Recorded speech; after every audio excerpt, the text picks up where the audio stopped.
Hi guys. Sorry I'm fashionably late. Actually, I'm not. It's only like a minute or two. I am going to give everyone that's joining today a couple of minutes to log on before I start talking. So we'll just wait a couple minutes here and give everybody a chance. I haven't seen you guys since before Christmas. Christmas fell on a Wednesday, so we couldn't do that day, of course. New Year's fell on a Wednesday, so we didn't do that day. And then I got like deathly ill, and now I'm back, so hopefully I can make it through this without coughing. That would be amazing. But hopefully everyone had an amazing holiday.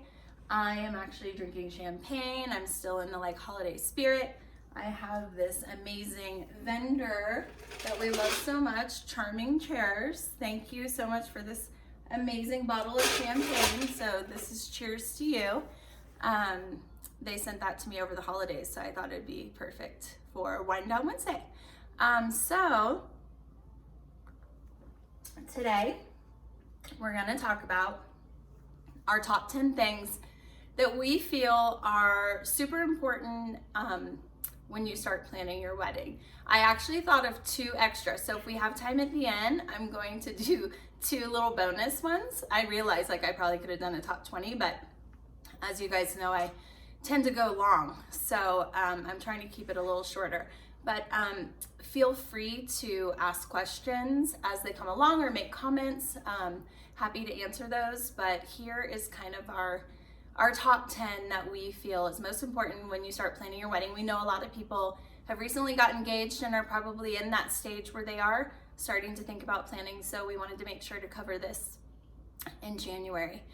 So I have my little notes here just so I don't forget. This is in somewhat of a particular order, but I think a lot of you could probably guess what my number 1 first thing you should do when you get engaged and you start planning your wedding is hire a wedding planner. Not a shameless plug, but it's so important. We read all kinds of articles and studies and statistics and research that comes out throughout the year, and on we see a theme. And one of the things is that people say one of their biggest regrets is not hiring a wedding planner. You never see someone say they wish they had not hired a wedding planner. Obviously, you want to have an experienced planner, somebody who knows what they're doing. I personally feel like we have a lot of amazing talent in Colorado, and we all carry our weight in gold. So, you know, a planner is so important from the beginning of the process for many reasons. We will save you a lot of time. We can definitely save you money, negotiate on your behalf. We are the ones that have the relationships with the vendors in the market. We always try to, you know, obviously get our clients the best deals, but at the same time, match them up with the best vendors for their needs. So I think from the get-go, hiring a planner is so important. Every once in a while, we will stumble upon a client who has spent hours and hours and hours researching venues, and they're basically going off just what they're finding on Google. And half the time, they're venues that I have never even worked at, and I've been doing this for 17 years. So, you know, we know about a lot of the things, a lot of the vendors, a lot of the venues that you would never find in a Google search or, you know, looking online. So it's so important. Step 1, hire a wedding planner. I feel like you would not build a house without an architect, even though you technically could. The architect doesn't build the house, but they know how to build it. And that's how I feel like hiring a wedding planner is throughout the planning process. It is such a must. So whatever you can afford, do your research, hire a professional, experienced planner. Okay. Another thing on that note, actually, just kind of little tidbit, is another regret that people say over and over again that they wish they would have done for their wedding other than hire a planner is have a videographer. So this year, I am definitely pushing videographers because it's probably my biggest regret recently. When I got married in November, I did not have one because I was just like, oh, it's no big deal. We don't need a videographer. And now looking back, definitely needed one. Wish we would have had one. And so I'm definitely pushing for videographers this year. So just another little statistic there. Okay, second thing. I know what you think I'm gonna say, do a budget, but I'm not. I am going to say, build your guest list. There are times that people come to us, we're the first vendor that they hire, and they want us to do a budget for them, and they have no idea how many people are coming. It's just really not possible, and it's just not efficient, and we're not gonna give you, the correct information. So I really think it's important to sit down and figure out who it is you want to have at your wedding. We always say that for the most part, when you're looking, out at your wedding reception and you're seeing everybody that's there, that basically each person, depending on your budget, this might be a little high, but each person is costing you roughly $1,000 a head.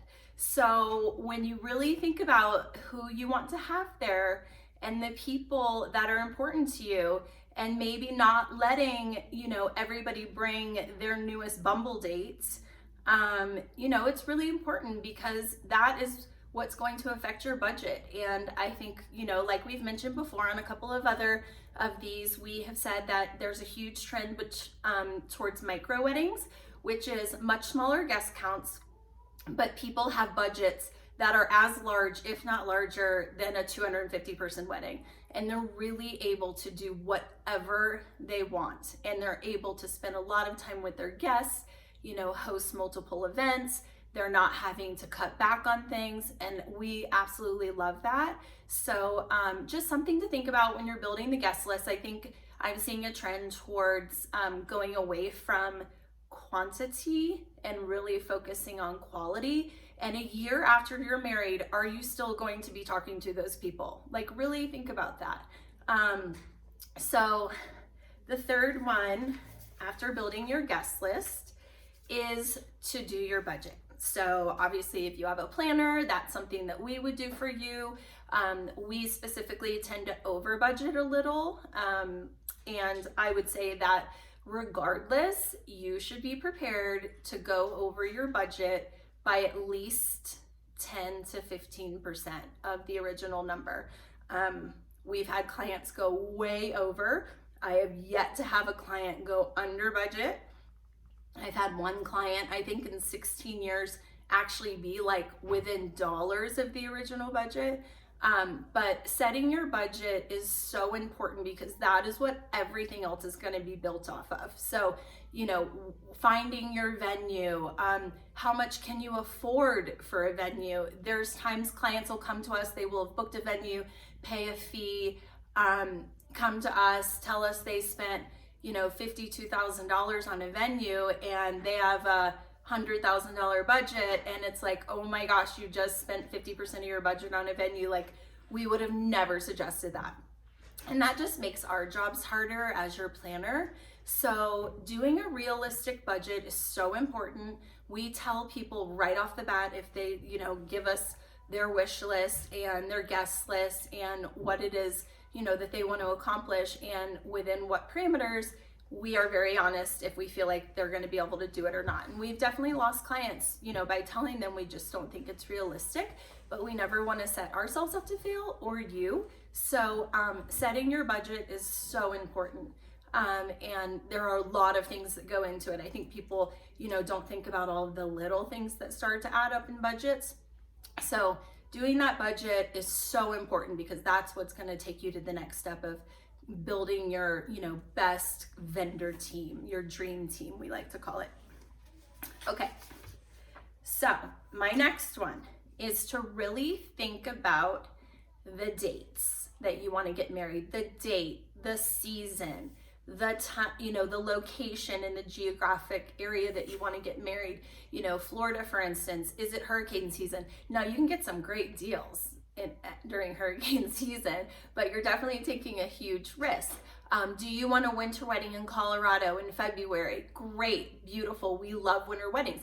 If 75% of your guests are coming in from out of town, that's definitely something to consider. We have like some massive storms that come through here that literally will like shut down I-70. The guests will not make it to your wedding.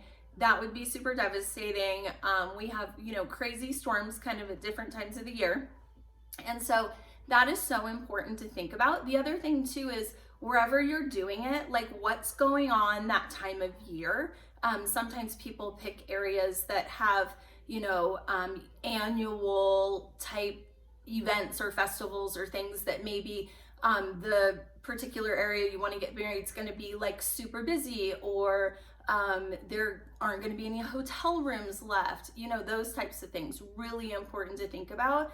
We're noticing this year, around this time of year, we would typically be kind of already done for 2020 and focusing on 2021 clients. And we're seeing that because 2020 is just the start of a new decade and it's a cool year, and people are getting engaged or have gotten engaged in the last couple of months, and kind of going into February is a very popular time, and they really want to have their weddings in 2020, and we're fine with that. But the thing that's sad is that we feel like people are sacrificing what they really want to rush, having that particular date in that particular location.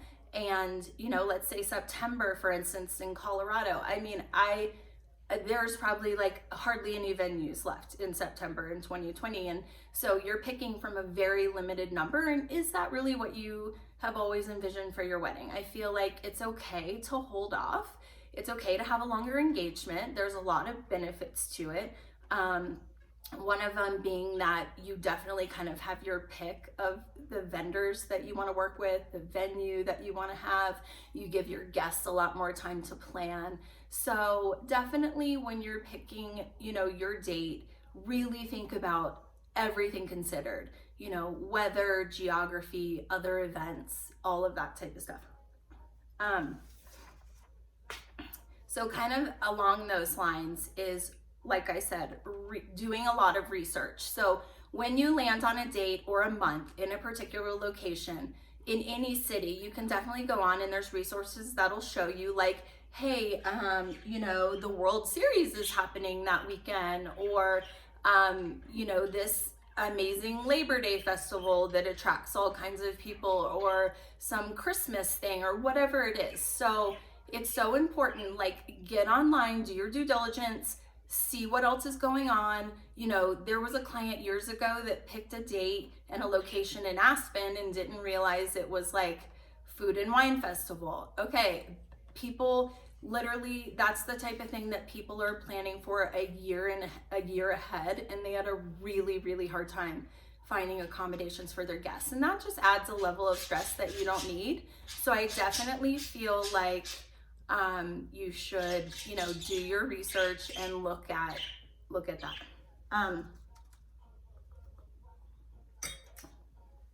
Okay, the next one. Involve your fiance. So when I first got into the business, I noticed I was always working with a bride. And then a lot of times it was the bride and the bride's mom. And then, maybe it was the bride, the bride's moms, and the groom's mom. I'm noticing in the last year or so that a lot of couples are starting to really be together from the beginning of the process, day one, making all the decisions. I love when, the fiance shows up to the floral appointment. Typically, guys are most focused on food, booze, and music, which is the three great things for any party, don't get me wrong. However, they tend to come to the catering, tasting, anything that's involved with food and alcohol, and then basically I never see them again. So huge fan of, from day one, doing everything together as much as you possibly can. Certainly not expecting guys to know what an anemone is, but just kind of being involved in the process. We just had a wedding a couple weeks ago where the couple was on every single email. They made all the decisions together. The groom was at the floral appointment, he was at the final walkthrough, and it was just so cool because when I brought them into the room to see everything, it was almost like that more exciting for him because he was there, he was involved in the planning, he knew what they were talking about doing. And I just thought that was so neat. And I was like, I think moving forward, I'm always going to encourage, always involving the fiance. Okay, next one. Whether you have a planner or not, this is very important. When you're planning your wedding, starting to plan your wedding, you really should focus, other than the venue and the date, focus on vendors that can only do one wedding at a time. I know that probably sounds weird, but when you think about it, you know, sometimes clients come to us and they have these, you know, insane Pinterest boards and they want to go right into the design aspect, and it's like, well, hold on a second, because there's a lot of floral decor and lighting companies. They can usually do multiple weddings in a weekend. They have huge teams, and that's kind of, you know, their expectation is to do that. So let's focus on the vendors that can only do one wedding at a time. So that's going to be, you know, an officiant, a photographer, a videographer, musicians, those types of vendors, and then work your way back to, you know, caterers and floral and decor companies and things, because they literally can do multiple weddings in a weekend. So can a cake baker. So focus on doing the vendors that can only plan, you know, work one wedding at a time. Focus on those vendors first. Okay, so I kind of brought this up earlier, but we've run into this a couple of times. We feel like a lot of times the hotel block situation gets forgotten, and people are so excited and they book their venue and their date, and now they want to do a website and they want to save the dates, and you know, they want to start looking at design aspects and things like that and planning other events. The hotel block thing is like an ASAP, because what happens is, as you go along planning, especially in a popular location, I guarantee you, you are not the only wedding going on in Vail in September. You're competing against multiple other brides. There are only a handful of hotels and accommodations in smaller towns like that. So if you wait, you are going to get left with either totally sold out hotels, inflated hotel prices. Your guests are going to have to go to Airbnbs and be all over the place, which is just not the point of a destination wedding. You really want to keep everyone together. We usually try to only do one or two hotels, usually just, you know, for that aspect, to kind of give everyone that destination feel. So definitely get on those hotel room blocks like as soon as possible. Really look at your guest list and see who you think is going to come and who you think would stay where. Talk to people, ask questions, and get those hotel rooms blocked so that you don't end up with, you know, 5 over here and 3 over here and, you know, a couple Airbnbs. And we have definitely seen that before. And unfortunately, we can fix a lot of things. That is not one of them. Okay, this is a good one. And we always say this when we start working with people. You have to trust your planner, especially obviously if you hire a planner, you have to trust your planner. If you don't have one, then don't worry about this one. But you have to trust your planner.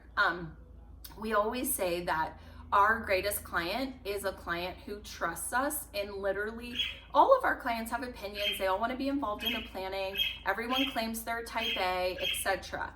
But they, you know, you have to rely on the expertise and the knowledge and the experience of your planner, and just know that they are not going to let anything, you know, drop through the cracks. They're not going to forget anything. I mean, we even remind people to get their marriage license, even though, you know, most people know to do that. But we assume you haven't done this before. We will make sure regardless that everything is done. But at the same time, we may make recommendations that you think are weird, or they don't sound right, or I don't like that, or my friend did it this way, my sister did it that way, my mom thinks we should do it like this. There is nothing worse than when we make a suggestion, because we have done hundreds of weddings. We know what works best. We've made the mistakes, which is why we are coming to you saying, hey, look, don't do it that way. I know your friend might have done it that way, but it really works well this way. Or at this particular venue, it works best to do it like this. But yeah, I can see at that venue, it might have gone better to go like that. So you have to trust your planner throughout the entire process. It will make your life so much easier. There is nothing worse than a super stressed out bride or a super stressed out family.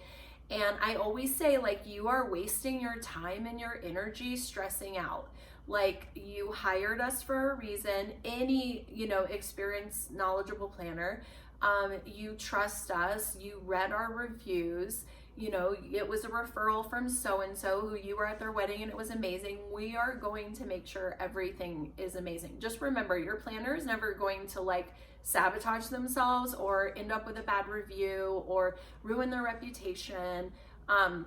So just from the get-go, even those super, super controlling clients out there, that's fine. And we have all types, but just at the end of the day, be controlling, be type A, be laid back, whatever your personality is. But if you can just from the get-go hire a planner that you trust, it will be such an amazing process for you, your fiance, your family, and the planner, and you will have such a great, strong relationship.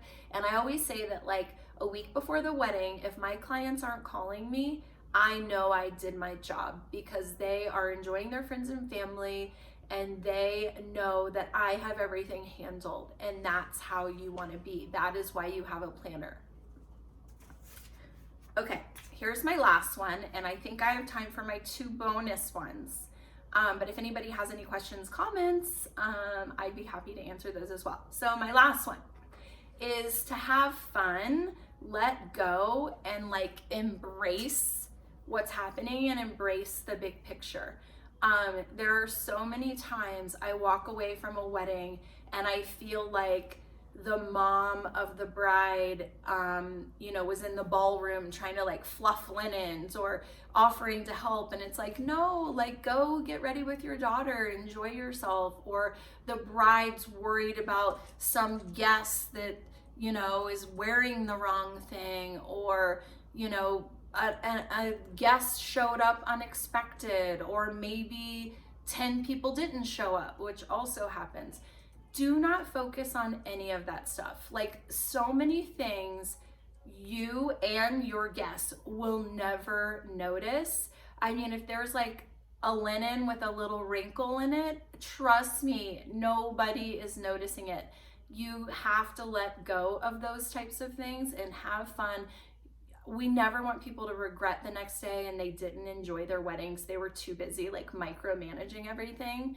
So especially if you have a planner, let go, have fun, embrace the moment, look at the big picture. You have all these people there. You're getting married. You're going to spend the rest of your life with this person, and you have all your favorite people around you celebrating it. And I can guarantee you they will be walking away from your wedding saying it was the best event they ever went to, and not about the wrinkle that they saw in your table runner. Okay, so my 2 bonus.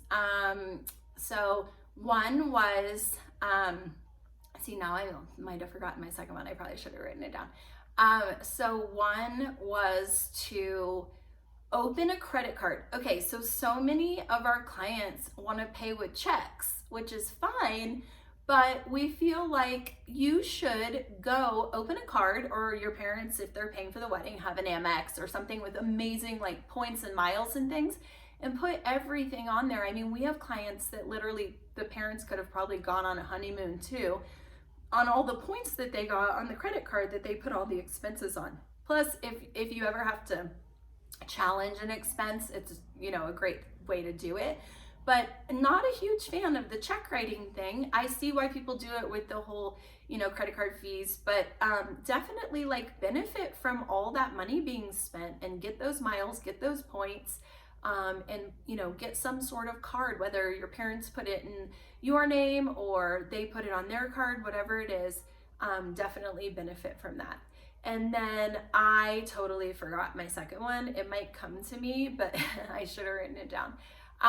So that is our top 10 plus our little bonus. Are there any questions or comments I can answer for anybody?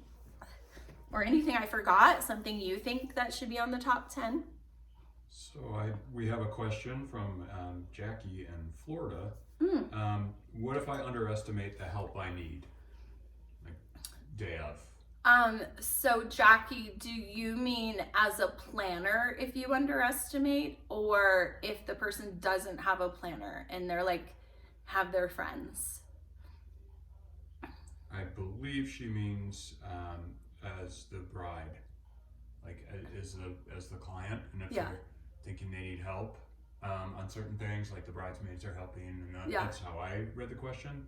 Okay, We'll see if she follows up. I'd say that if you have a planner, That's not possible because we are going to make sure that everything's going smoothly and efficiently, so the bride's not really going to need any help.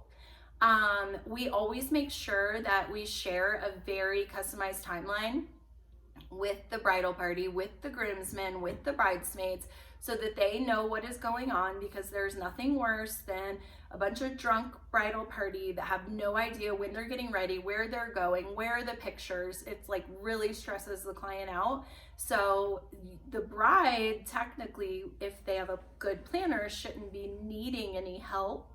But I guess if you didn't have a planner and you were at your wedding and you underestimated the amount of help that you needed, I would start pulling in your friends and asking for some favors. But again, that's why you should have a planner. You would never have to worry about something like that. Another question, what if the bride and groom want to work with a vendor that's not on your preferred list? How do you handle it? Oh, we love that. In fact, a lot of times we won't know about that particular vendor, and then we discover them, work with them, and end up loving them and work with them multiple times after. Totally open to working with vendors that aren't on our list. The only reason we recommend the vendors we do is because we've worked with them for years, we've vetted them out, they are reliable, we trust them. We have, hundreds of vendors, all different styles, personalities, budgets. So we love working with all different types of people. We never want, our weddings to look the same, our pictures to look the same, our aesthetic to look the same. So we love working with, all types of vendors, but also love working with new vendors. If I ever felt like I was worried that the particular vendor wasn't a good fit, or maybe wasn't legitimate, or kind of does it on the side type of thing, I would definitely share it with the client. So far, I've probably only had 2 instances I can recall. One a caterer, one a photographer, where it was like a catastrophe and I would never refer these people again. Unfortunately, it was like a friend of the bride or the bride's sister's friend. So we're not as huge of a fan of that. So love working with new vendors as long as they're, kind of like legit. Very good. Why did you recommend, I think it was your second one, they didn't list it here. Yeah. Why did you recommend starting with your guest list? Yeah. Oh, because you cannot do a budget until you have a guest list. Like, if you were like, oh yeah, we have $100,000 budget, and then you're like, oh, we did our guest list, there's 500 people on it.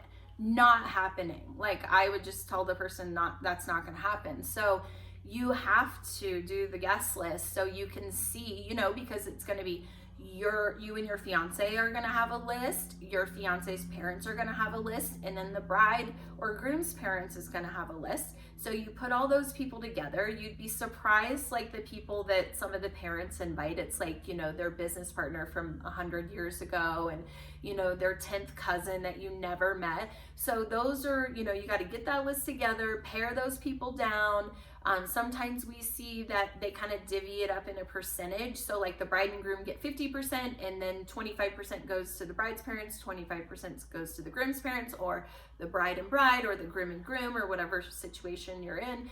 And that works well too. So have to have the guest list before we can do a budget. Because if let's say we were trying to estimate how much you were going to spend on food and beverage at the Four Seasons. Well, do you have 100 people or do you have 300 people? So need to know that for sure. And it's just best to kind of set your expectations from the beginning, and know those numbers. And we've seen a lot of people, look at their budget and say, you know what, these things are so important to us, and so we're gonna knock these 50 people off. Oh, I remembered my other bonus one.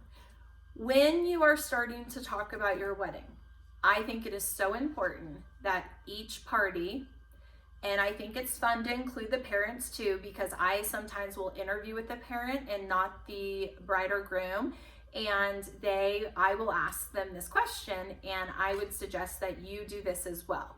what are your top 3 non-negotiables? Like, there is no way I'm talking you out of this. What are they? And some of the ones that the parents say are actually kind of funny, but I don't think the bride and groom would ever know that it was important to the parents unless they talked about it. But regardless, I think it is so important to set that, because that is going to then determine so many things. The venue, if the, you know, a mountain view is like so important to you, well then, you know, you're not going to waste your time looking at hotels in Denver. So I think it's great for a bride and a groom to really sit down and talk about their top 3 non-negotiables, because sometimes I see them really well aligned, and then other times they're like way off base, and the bride's like, what? You care about that? And so it's just good to kind of, you know, get that out of the way so everybody's on the same page. And so I would encourage you to do that. Kind of along the lines of when we went through your list, what do you recommend should be the first thing to select between date, planner, and venue? Oh, planner for sure. You cannot pick a date first, because let's say you're like, oh, 10-10-20, that's a cool date. Let's do that one. And then you go, oh, let's go hire a planner. And you start calling around, oh, sorry, I'm booked. Sorry, I'm booked. Oh, sorry, I'm already booked. Okay. And then what happens when you start calling venues? Oh, I'm so sorry, we don't have availability that weekend. Oh, I'm sorry, we're not available on 10-10-20. We actually literally had this happen. We had a client, before they hired us, they picked a date and they sent out save the dates. They didn't even have a location yet or a planner, which wasn't as a big of a deal, but basically we had to like scour Colorado and find out who had an available venue on this particular date. Definitely do not do that. I mean, I guess if it was like a long ways from now, sometimes I like to like look into the